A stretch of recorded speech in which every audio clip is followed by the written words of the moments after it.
Cette séquence s'inscrit dans le cadre de la dynamique du système climatique et nous allons aborder l'ensemble des rétroactions qui interviennent sur le climat. Dans un premier temps, nous allons montrer le lien complexe entre le réchauffement climatique et l'albédo. Nous avons vu précédemment que depuis le milieu du XXe siècle, on observe une augmentation de la température atmosphérique, visible ici sur la courbe jaune, mais aussi de la température des océans qui accumulent de la chaleur. L'augmentation globale de la température a une répercussion directe sur la fonte des glaces. La courbe de couleur verte permet de mettre en évidence les limites de la calotte arctique entre 1979 et 2000.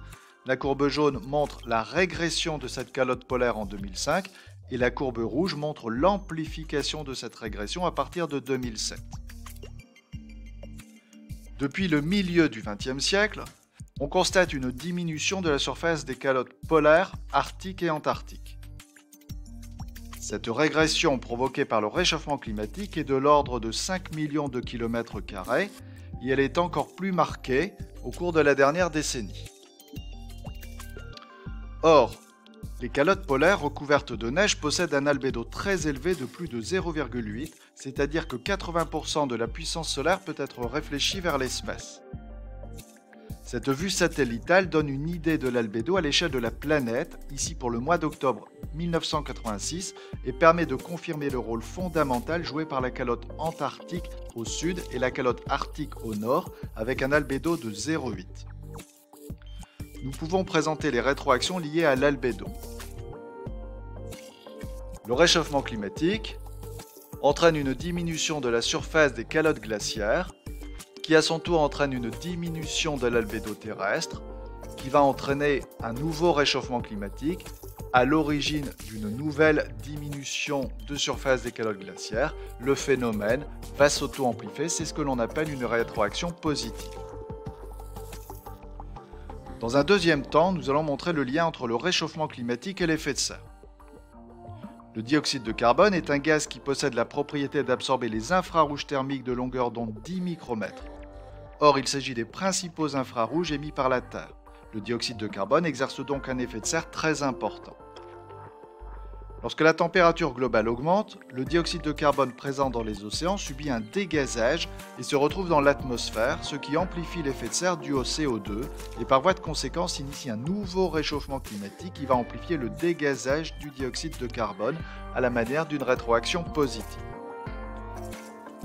En effet, lors d'un réchauffement climatique, on observe un dégazage du CO2 qui va entraîner une augmentation de l'effet de serre qui à son tour va entraîner un nouveau réchauffement climatique. La boucle de rétroaction positive se met en place.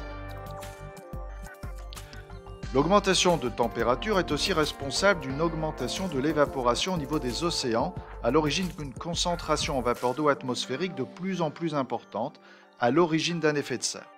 L'augmentation de température qui s'ensuit provoque l'amplification de l'évaporation et donc de l'effet de serre consécutif. On peut résumer de la même manière que précédemment les rétroactions liées à l'effet de serre de la vapeur d'eau.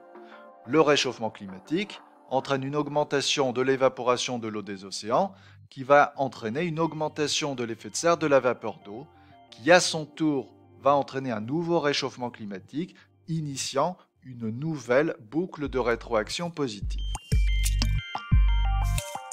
Enfin, dans un troisième temps, nous allons montrer la relation entre le réchauffement climatique et la fonte du permafrost. Au niveau des hautes latitudes, par exemple en Sibérie, on trouve des sols gelés en permanence sur une épaisseur importante. Il s'agit de pergélisol ou permafrost. Sous l'effet du réchauffement climatique, on constate une fonte partielle de ce permafrost. Ces pergélisols contiennent de grandes quantités de méthane emprisonnées dans la glace. Sur ce graphique, on peut constater que sur une épaisseur de 3 mètres, la quantité de carbone stockée dans le pergélisol est très importante et une partie de ce carbone correspond au méthane CH4.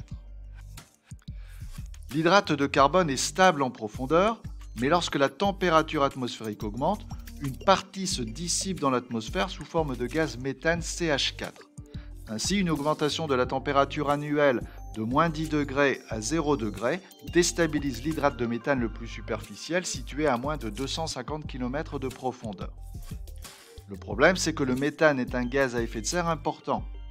Il absorbe les infrarouges thermiques émis par la Terre dont la longueur d'onde est proche de 10 micromètres.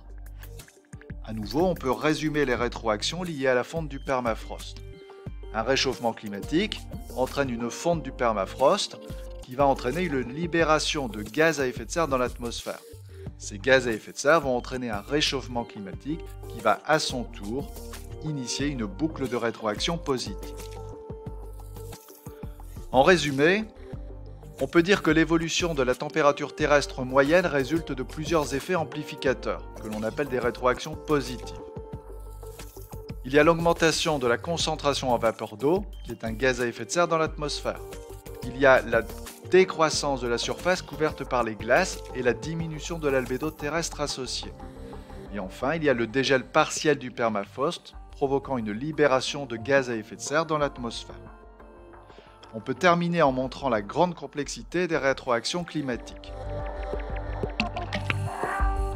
Le réchauffement climatique entraîne une diminution de la surface des calottes glaciaires, ce qui entraîne une diminution de l'albédo terrestre à l'origine d'un nouveau réchauffement climatique, d'où une première boucle de rétroaction positive qui se met en place et qui amplifie ce réchauffement climatique. Ce réchauffement climatique entraîne aussi une augmentation de l'évaporation de l'eau des océans, ce qui entraîne une augmentation de l'effet de serre de la vapeur d'eau. Un nouveau réchauffement climatique est initié et une deuxième boucle de rétroaction positive est initiée à son tour. Enfin, ce réchauffement climatique entraîne une fonte du permafrost qui va entraîner une libération de gaz à effet de serre dans l'atmosphère et entraîner un réchauffement climatique. Évidemment, ces boucles sont interconnectées. Enfin, ce réchauffement climatique entraîne un dégazage du CO2 qui entraîne un effet de serre du CO2 qui à son tour va être responsable d'un réchauffement climatique. Les boucles de rétroaction climatique se mettent en place et interagissent les unes avec les autres et montrent à quel point le système climatique est un système extrêmement complexe.